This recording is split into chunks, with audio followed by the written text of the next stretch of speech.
कके तैयारी घर से निकली ह रहिया देखब डमार रहिया देखब डमार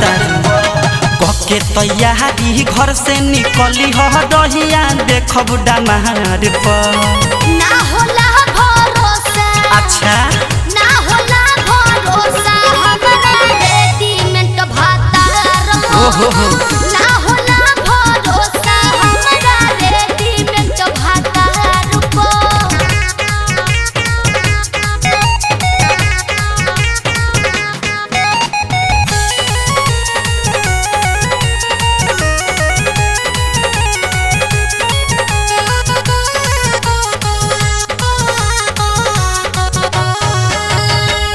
गहना गुड़िया पैसा कौरी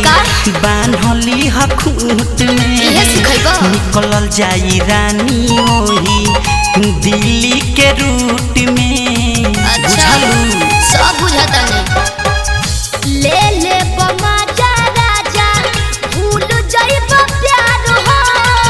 लूट जाई हमरो इज्जत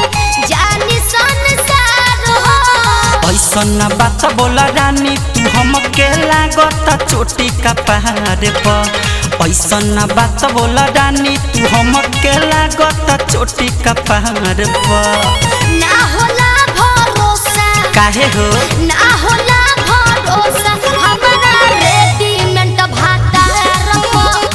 ना होला भरोसा हमरा रेडीमेड भातार को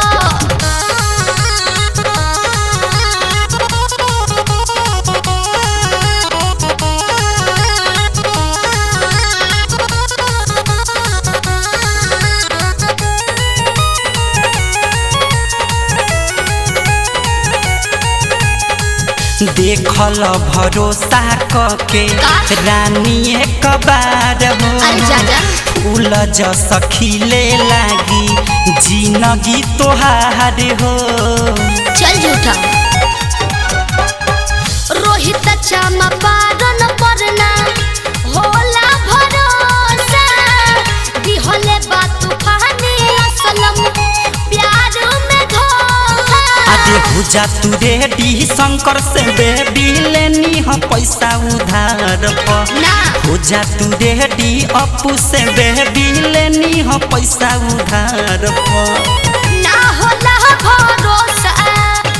ना होला भरोसा हमरा रेडीमेड भातार को ना होला भरोसा हमरा रेडीमेड भातार को भरोसा कके देख कके तैयारी घर से निकली ह रहिया देखब डमार पर ना होला